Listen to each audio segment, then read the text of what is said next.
ocasión que iba yo de viaje, cuando me iba subiendo al avión, me encontré a un amigo mío que iba también de viaje. Íbamos al mismo lugar, supe que íbamos al mismo lugar porque lo conozco, trabajamos en la misma iglesia y todo, en la misma conferencia, y íbamos al mismo lugar y él iba en clase ejecutiva, ¿cómo se llama esa? En la de la business class. Ay, con esos asientos y todo. Y yo allá al final atrás iba con los pobres. Y cuando pasamos, me saludó y todo. Y ay, ahorita nos vemos cuando bajemos, me dijo. Y sí, cuando bajamos del avión, me encontré con él. Se llama Kent. Ustedes lo conocen porque su hermano Kent vino hace unos meses atrás. Él es ahora el ministro de área de aquí de las iglesias. Anyways, estábamos ahí saliendo del aeropuerto, del avión. Y Kent es una persona que viaja muchísimo. Tiene muchos viajes internacionales y nacionales. Y ya sabe que la gente que viaja mucho le dan, pues, le dan cositas para que estén a gusto, ¿no? Y él tiene una tarjeta que le da muchas millas y le da acceso al VIP de United.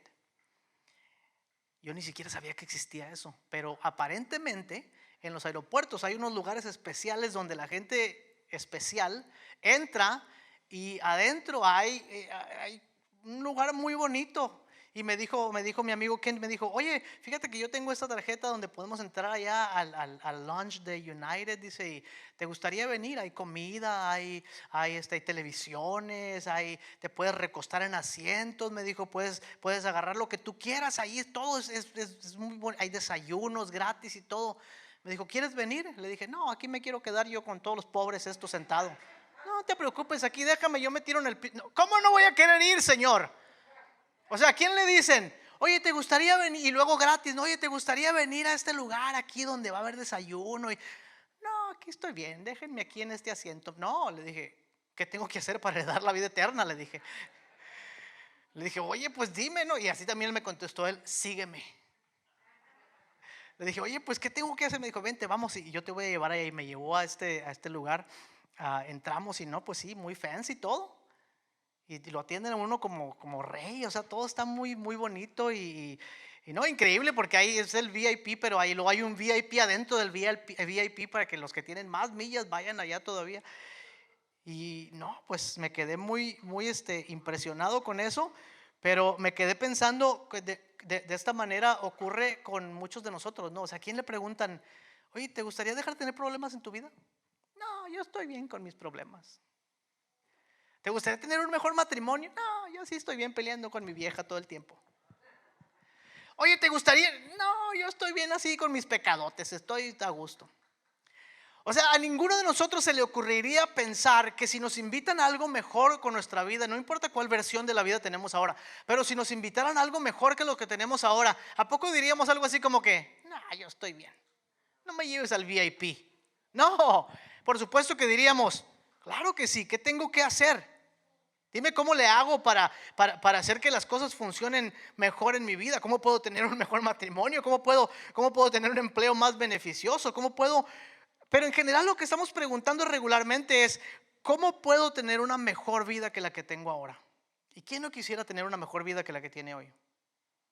¿Le gustaría a usted una vida de gozo, de paz, de perdón, de reconciliación, de justicia, de amor, de fortaleza en las necesidades, de buenas relaciones, de la protección de Dios?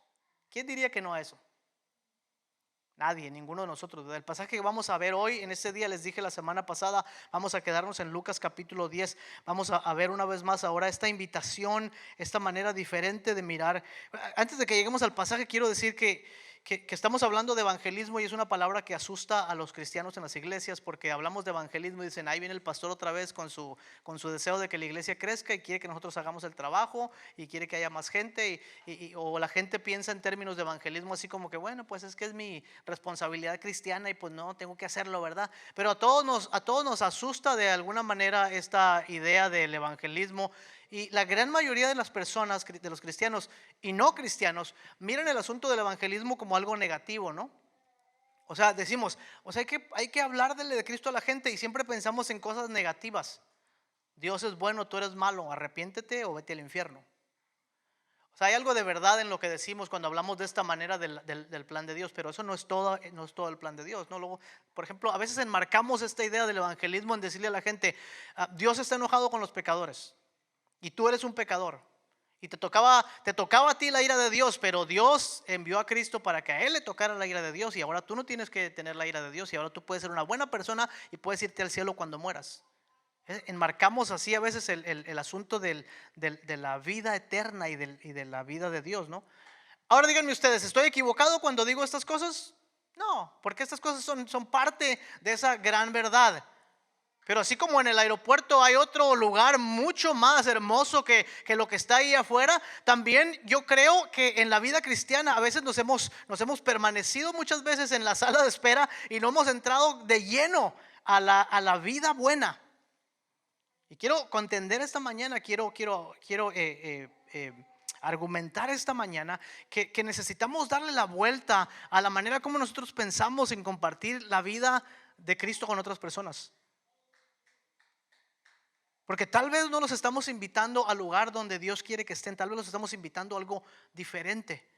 Y también quiero ayudarles a pensar, o quiero ayudarnos a pensar que muchas veces nosotros mismos tenemos un gran problema con el asunto del evangelismo, porque incluso para nosotros es algo pequeño, aunque no lo decimos, nos da miedo pensar que es algo, pues sí es cierto, la gente, pero hay gente buena allá afuera que no conoce a Dios, ¿para qué les vamos a ir a decir de Dios? ¿Qué tiene que ver este asunto? ¿Y qué tiene que ver lo que vamos a ver en este momento en Lucas capítulo 10?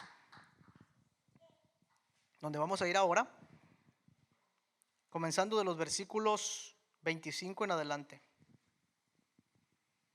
Un pasaje muy conocido. Este es el pasaje que se predica 2 o 3 veces en el año. Casi cualquier iglesia donde ustedes van a predicar de este pasaje. Es la parábola del buen samaritano. Es que antes de que digan, este ya me lo sé porque lo predicaron hace 3 años. Este ya me lo sé porque lo escuché en la radio. Vamos a dejar que el Espíritu Santo a través de su palabra hable a nuestros corazones y nos ayude a entender esta mañana esta visión más grande que Dios tiene para la humanidad, esta visión más grande que Dios tiene para la iglesia, esta visión más grande que Dios tiene para tu propia vida, porque creo que nos hemos enmarcado en algo que es más pequeño de lo que Dios ha intentado o ha diseñado para nosotros. Dice el versículo 25, ¿ya están conmigo ahí? Dice, he aquí un intérprete de la ley se levantó y dijo para probarle, maestro, ¿haciendo qué cosa heredaré la vida eterna? Esta pregunta de este hombre es un intérprete de la ley, es un judío. Él no está preguntando ¿cómo me voy al cielo? Porque muchas veces nosotros leemos eso de la vida eterna y pensamos, él está preguntando cómo irse al cielo, ¿no? Para entender un poquito lo que este judío intérprete de la ley estaba preguntándole a Jesús, tenemos que entender lo que los judíos pensaban acerca de esto que él llama la vida eterna o la vida perdurable o el siglo nuevo, como la Biblia lo llama en otros lugares. ¿Qué está preguntando este hombre? Básicamente los judíos creían, dije la semana pasada, que ellos vivían en el presente siglo malo, ¿verdad? Y que iba a llegar un momento cuando Yahweh iba a restaurar todas las cosas, y esta nueva creación, este nuevo día de Dios iba a comenzar con la resurrección de entre los muertos. Y entonces ellos creían que en algún momento Dios mismo iba a comenzar un nuevo proyecto, comenzando con Israel. Casi todos pensaban que tenía que ver con Israel, y esto incluía una vida de paz, una vida de tranquilidad, una vida donde no hay enemigos, una vida perdurable, pues una vida donde los muertos han resucitado y donde las cosas ya pasadas, ya viejas, ya pasaron y todas las cosas son hechas nuevas. ¿Les parece familiar esta idea? Por supuesto que nos parece familiar, porque es la idea que corre por todo el Nuevo Testamento acerca de lo que Dios va a hacer en el final de los tiempos y de todas las cosas. No está preguntando él, ¿cómo me voy al cielo cuando me muera? Él está diciendo, ¿cómo participo del shalom de Dios? O sea, ¿cómo participo de la paz de Dios a toda la humanidad? ¿Cómo participo de la vida perdurable que Dios va a traer a toda la humanidad? Y el Señor Jesucristo le contesta y le dice, ¿qué está escrito en la ley? ¿Cómo lees? Aquel respondiendo, versículo 27, le dijo, amarás al Señor tu Dios con todo tu corazón y con toda tu alma y con todas tus fuerzas y con toda tu mente, y a tu prójimo como a ti mismo. Entonces, él, como buen maestro de la ley, como buen intérprete de la ley, le contesta a Jesús con este pasaje que se encuentra en Deuteronomio, que es lo que los judíos conocen como la Shema. La Shema significa escucha, o escucha Israel. es la oración que Dios le dio o el credo que Dios le dio a Israel para repetir diariamente. O sea, los judíos practicantes diariamente repiten esta oración y dicen: Jehová nuestro Dios, Jehová uno es, amarás al Señor tu Dios con todo tu corazón. Esto viene de Deuteronomio, es el credo que Dios le dio a los judíos para aprender a saber quién es Dios. Entonces Él le responde esto a Jesús, y está enmarcado en dos cosas muy importantes. Quiero que pongamos atención a esto, porque estas dos cosas son fundamentales para comprender la visión de Dios para su creación, la visión de Dios para la humanidad, la visión de Dios para su iglesia. La primera de ellas es esta: que cuando Dios le dice esto a su pueblo Israel, se lo dice inmediatamente después de haberlos sacado de la esclavitud de Egipto. O sea, el pueblo había salido de Egipto, donde Dios había juzgado a los ídolos, ¿verdad?, de los egipcios. ¿Se acuerdan de la historia del Éxodo? Moisés viene y empiezan las 10 plagas. Las 10 plagas tenían como propósito el derrotar el poder de los ídolos de Egipto. Cada una de las plagas era una derrota en contra de los poderes espirituales de los egipcios. Cada una de las plagas representaba un Dios que ellos adoraban. Entonces, cuando Moisés viene y dice: nosotros servimos a un Dios que puede derrotar al Dios de las moscas, que puede derrotar al Dios del Nilo, que puede derrotar al Dios de la sangre, que puede derrotar incluso al Dios de la vida, al que ustedes adoran. Ese es el contexto en el que Dios le da estas palabras a Israel. Y le dice: Jehová vuestro Dios, Jehová uno es. Fundamentalmente lo que Dios le está diciendo a su pueblo es que ellos ya no están bajo la esclavitud de los ídolos. ¿Por qué es importante esto? Esto es importante porque muchas veces nosotros pensamos en nuestra vida únicamente como nuestra lucha por el pecado, y decimos: bueno, hay que luchar contra el pecado, hay que ser buenas personas. Y es verdad esto, pero es verdad también que la razón fundamental por la cual Cristo murió en la cruz es para librarnos de la esclavitud de los ídolos. Piense por un momento en cualquier situación que lo aleja a usted de Dios. Sea pecado, sea indiferencia, sea lo que sea. Ahora, en el corazón de cada una de estas cosas, en el corazón de lo que llamamos pecado, en el corazón de lo que llamamos apartarnos del camino de Dios, vamos a encontrar algún ídolo que hemos levantado o que se ha levantado por encima de la autoridad de Dios. Si la gente que persigue el dinero, por ejemplo, y abandona el camino de Dios, ¿a qué ídolo están adorando? La gente que persigue una vida de rencor en lugar de una vida de amor, ¿a qué ídolo están adorando en sus vidas? La gente que persigue la violencia con las armas o con su cuerpo, en lugar de perseguir la paz y el sacrificio por los semejantes, ¿a qué ídolo están adorando? Entonces, cada lugar donde nosotros fallamos de dar en la marca, que es lo que el pecado significa, cada lugar donde no le atinamos a la marca, es porque hemos levantado algún ídolo en nuestro corazón. Entonces, lo que el Señor le dice a su pueblo le dice: Jehová vuestro Dios, Jehová uno es. Es decir, Dios tiene poder por encima de los ídolos que nos han esclavizado toda la vida. Y que nos siguen esclavizando muchas veces, porque cada vez que nosotros volvemos a poner el altar en nuestro corazón, estamos dando autoridad a esos ídolos para que nos esclavicen una vez más. Sean los ídolos personales de nuestro corazón, seamos nosotros mismos, o sea cualquier ídolo de la cultura que nos esclaviza, ¿no? Los más prominentes en nuestra cultura hoy, por ejemplo, tenemos muchos que podemos ver muy fácilmente en nuestra cultura, ¿no? La sexualidad, por ejemplo. La distorsión de la sexualidad como un regalo de Dios para la humanidad es un ídolo grotesco donde los cuerpos de las personas y su imagen no vale absolutamente nada. Son solamente pedazos de carne que sirven para darle placer a otras personas. Ni siquiera a ellos mismos, pero a otras personas. En nuestra cultura tenemos la sexualidad, tenemos el poder militar, que es uno de nuestros ídolos más grandes en este país, que le damos toda nuestra lealtad a ese tipo de ídolos. Y en nuestro corazón también tenemos estas cosas. Entonces, en el corazón del evangelio está la idea de que Jesucristo dice en Colosenses capítulo 2, dice: ha despojado a los principados y las potestades. O sea, a los ídolos que nos esclavizaban a su poder malvado, Jesucristo los ha despojado, dice, los exhibió públicamente, triunfando sobre ellos en la cruz. Y lo siguiente dice, la siguiente parte de la ecuación dice: Dice, y amarás al Señor tu Dios con todo tu corazón y con toda tu alma y con toda tu mente y con todas tus fuerzas, y a tu prójimo como a ti mismo. Entonces la segunda parte de la ecuación es la invitación que Dios nos hace de participar en la esencia del carácter de Dios, que es que Dios es que amor, ¿verdad? Entonces en esta esencia del carácter de Dios, Él nos invita a participar a través de nuestro amor a Él, nuestra relación con Él, pero también de nuestro amor y nuestra relación hacia los semejantes. Entonces en este marco, el Señor Jesús presenta lo que es la vida perdurable, la vida eterna.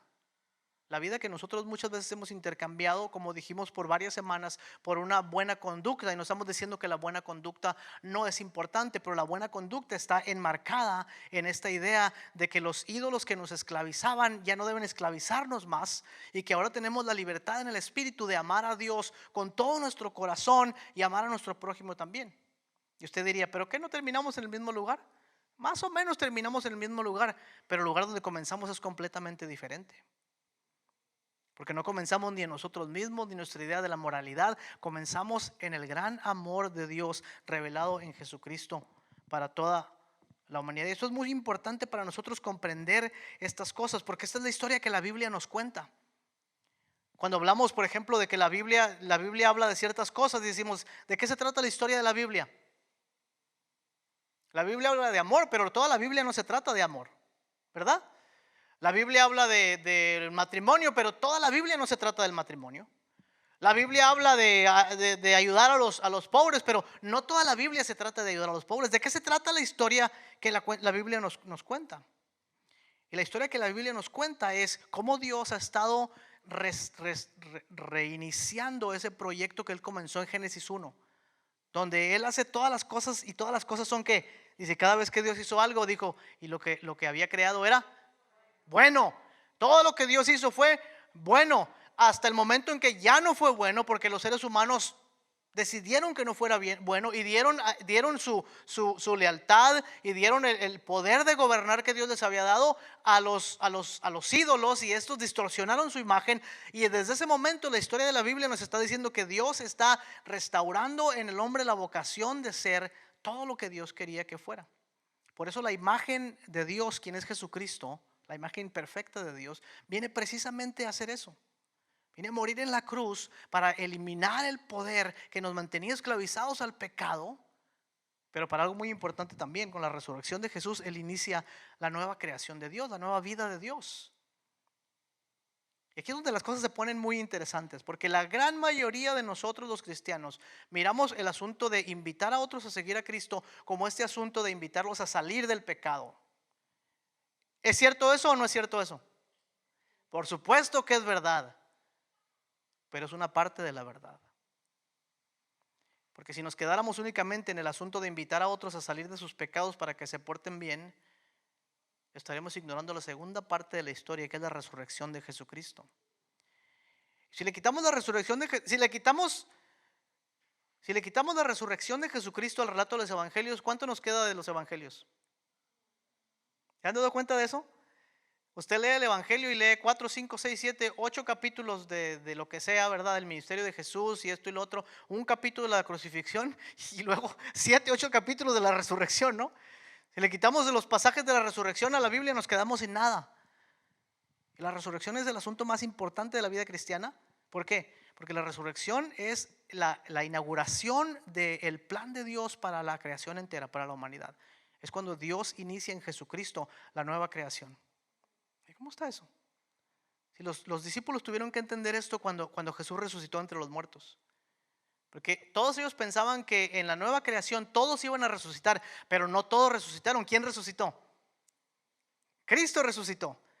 Y Él inició la nueva creación de Dios. Él inició la vida perdurable, Él inició la vida eterna. Es decir, que nosotros, la iglesia, estamos ya viviendo en el nuevo siglo de Dios, en lo que este intérprete de la ley dice, ¿cómo puedo hacer para heredar la vida eterna? Nosotros ya estamos viviendo ahí. Esto es muy interesante y es mucho más hermoso de lo que nosotros hemos imaginado. Porque nuestra idea siempre es la separación de las cosas, ¿no? O sea, la tierra está aquí y el cielo está allá. Pero en la mente de los judíos es completamente diferente. Había un templo para los judíos. ¿Qué representa el templo? ¿O qué representaba? ¿Mm? La presencia de Dios entre su pueblo. Es decir, que la tienda de reunión, que es como se llamaba el tabernáculo, no se llamaba así porque el pueblo se reunía ahí, sino porque Dios se reunía ahí. O sea, era el lugar donde Dios reunía lo celestial con lo material. Entonces, era donde Dios reconciliaba el cielo con la tierra. Era donde Dios traía la creación entera, que es la creación celestial y la creación terrenal, y la traía en un solo lugar, y ahí unía todas las cosas. Y cuando Cristo vino, ¿verdad? Y caminó entre nosotros y le hablaron acerca del templo, ¿qué dijo él acerca del templo? Él se proclamó a sí mismo como el nuevo templo de Dios. Él dijo que él es Emanuel, él no lo dijo, lo dijeron los ángeles. Él es Dios con nosotros. El apóstol Pablo dice más adelante en alguna de las cartas, dice, porque Dios quería reunir todas las cosas y reconciliar todas las cosas en Cristo Jesús, las que están arriba en la tierra y abajo en el cielo, haciendo la paz mediante la sangre de la cruz. Reconciliar las cosas, es decir, unir en Él nuestras vidas terrenales con el poder de su vida que no es terrenal, y traernos a un solo lugar de reunión donde podemos estar con Él. Esa nueva creación es la creación a donde Dios nos ha invitado a nosotros a participar. Y obviamente dice uno, pero allá afuera no parece nueva creación. Yo miro basura, yo miro gente en la calle, drogadicción, prostitución, violencia, maldad. Por supuesto. Porque esto es un misterio que no entendemos todavía, ¿verdad? ¿Cómo es que Jesucristo resucitó entre los muertos, haciéndose rey sobre toda la creación, pero todavía no vemos que toda la creación esté sometida a Él? La Biblia también dice eso, ¿no es verdad? Dice, hasta que todas las cosas sean sometidas bajo sus pies, y entonces vendrá el final. Si Cristo es rey de todas las cosas, ya activamente, ¿cómo afecta eso a nosotros, a la iglesia? ¿Cómo afecta la manera como nosotros compartimos lo que llamamos el evangelio a otras personas? ¿A qué los invitamos? ¿Qué deben seguir? ¿A qué versión del evangelio nosotros estamos invitando a las personas? Y quiero decir una vez más que muchas veces es nuestra versión tan limitada de lo que Dios ha hecho en Jesucristo lo que nos impide decirle a otros que vengan. Porque es muy limitado, y todos estamos en este proceso donde estamos creciendo más y más y conociendo más y más. Y una de las cosas más tristes que nos pasan a nosotros los cristianos en la iglesia es que no lo decimos abiertamente, pero muchas veces pensamos que hemos llegado a conocer el todo de Dios y el plan completo de Dios. Y entonces dejamos de buscar y dejamos de perseguir y dejamos de conocer. El gran teólogo africano San Agustín decía, mi alma, Señor, es demasiado pequeña para ti. Ensancha mi alma para poder recibirte. Qué hermoso, ¿no? Ensancha mi alma para poder recibirte. Ya no dije nada de lo que les iba a decir acá, pero bueno, ya vamos de regreso al pasaje. Dice entonces el pasaje, dice, Señor, dice, ¿qué debo hacer para heredar la vida eterna? Dice, ¿cómo lees? Y dice él, escrito está, amarás al Señor tu Dios con todo tu corazón, con toda tu alma, con toda tu mente, con todas tus fuerzas, y a tu prójimo como a ti mismo. Y el Señor le dice, bien has respondido, haz esto y vivirás. Es decir, el amor es el acceso a esta vida eterna de Dios. Es como conocemos y amamos, le amamos a Él y amamos a otros. Versículo 29 dice, pero Él, queriendo justificarse a sí mismo, es decir, que Él entendió lo que Jesús estaba diciendo, pero quiso encontrar una manera de justificar su vida para no hacer precisamente lo que la misma escritura le estaba diciendo. Y le responde a Jesús y le dice, pero ¿quién es mi prójimo?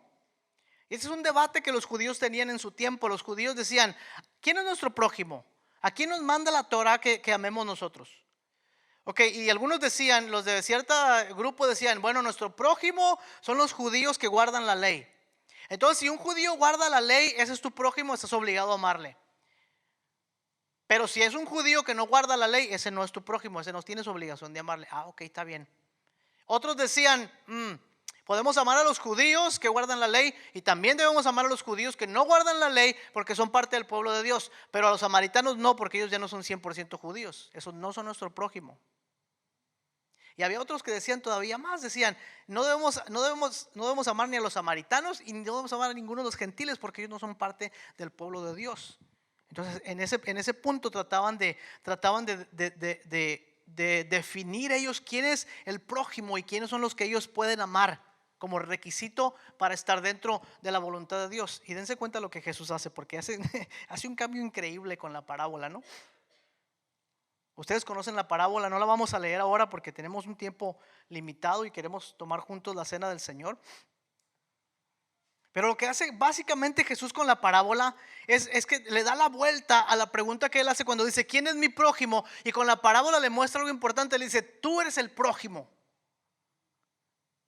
Tú eres el prójimo que debe amar. Tú eres la persona que es responsable de amar a otros. Tú eres el que debe mostrar la misericordia. Básicamente cambia completamente lo que él estaba preguntando y le dice, ¿quién es mi prójimo? Y le dice, tú eres el prójimo. Tú eres el prójimo. Tú necesitas cambiar esa mentalidad de a quién se merece estar en la vida eterna, quién se merece que yo le diga, quién se merece que yo haga un sacrificio por él, quién se merece, a voltearlo completamente. Y nos damos cuenta entonces que Jesucristo, el Hijo de Dios, en la historia, que ya conocemos muy claramente, cuando Él dice, ¿a quién debo amar? Jesús dice, no, ¿soy yo el que debe amar? ¿Soy yo el que debe amar a otros? Entonces cambia el enfoque de la palabra prójimo, de alguien que recibe amor, a la persona que da el amor a otras personas. Porque Jesús se niega a definir quién es el vecino, quién es el prójimo. Y en su lugar hace una pregunta mucho más grande que debiera quedarnos en nuestro corazón completamente. ¿Quién es mi prójimo? No, dice Jesús, ¿soy yo el prójimo que debe amar? ¿Soy yo ese prójimo que debe amar a otros? Y en la historia que es tan fascinante, que los judíos la comprenden perfectamente.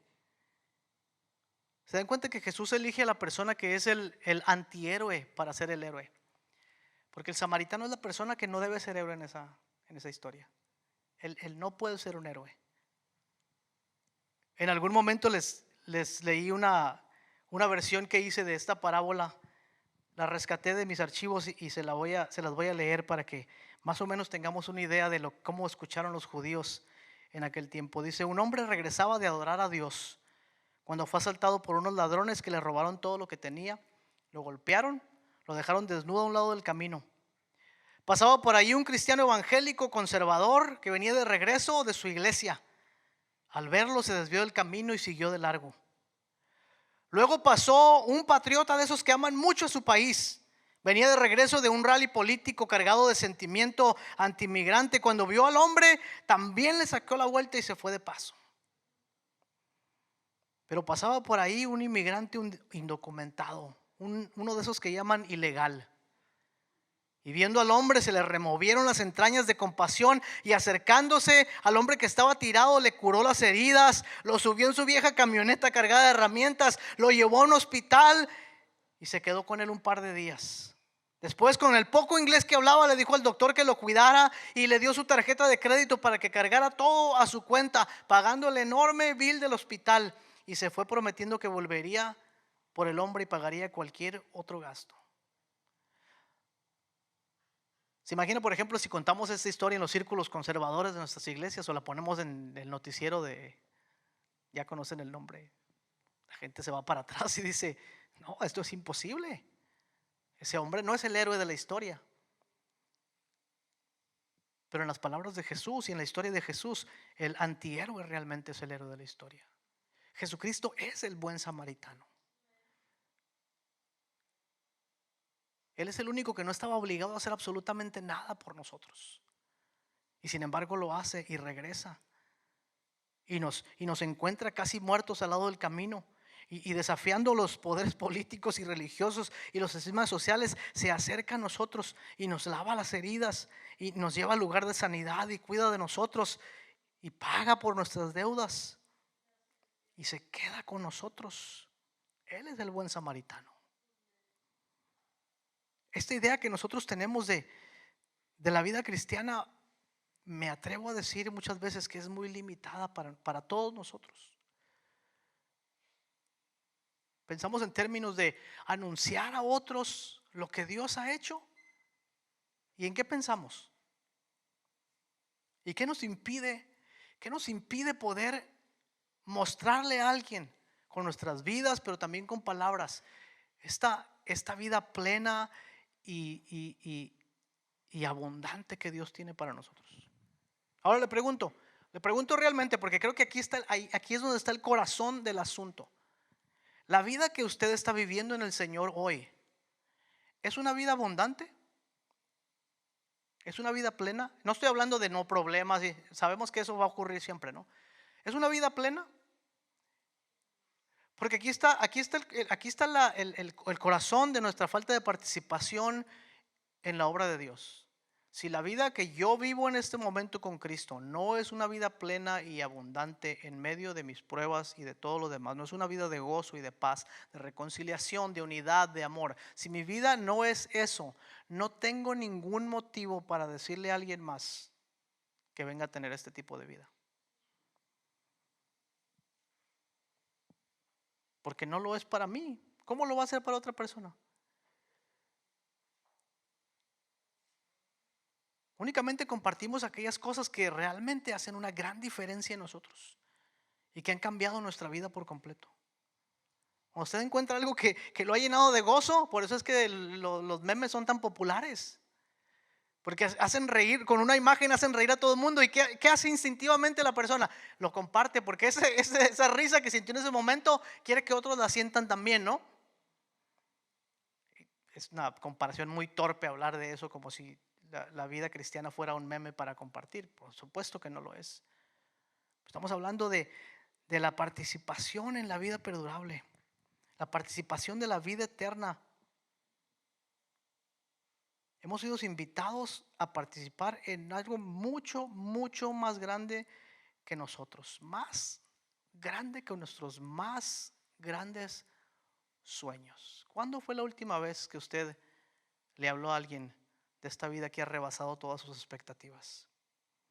¿Cuándo fue la última vez que quiso persuadir a alguien de que la vida que usted tiene en Cristo hoy es mucho más grande de lo que usted jamás se había imaginado? La verdad es esta, que la gran mayoría de nosotros pasamos nuestras vidas luchando nuestras pobres luchas. Y así lo son. Las suyas y las mías son nuestras luchas patéticas con el pecado. No tenemos tiempo para más. No tenemos tiempo para ninguna otra cosa porque estamos consumidos con nuestras pobres vidas, cuando la vida que Dios nos ha llamado es abundante y plena. Y no digo que no debamos luchar contra el pecado, no es eso lo que estoy diciendo. Lo que digo es que mientras nuestro enfoque sea en estas cosas y sigamos luchando nada más por estas cosas, no tendremos nada. Así platicaba con alguien hace unos días y le decía: ¿por qué crees tú que en los países industrializados como los Estados Unidos el índice de personas con depresión es tan alto? Mientras que en otros lugares como en África, en Latinoamérica, los índices de depresión son tan bajos.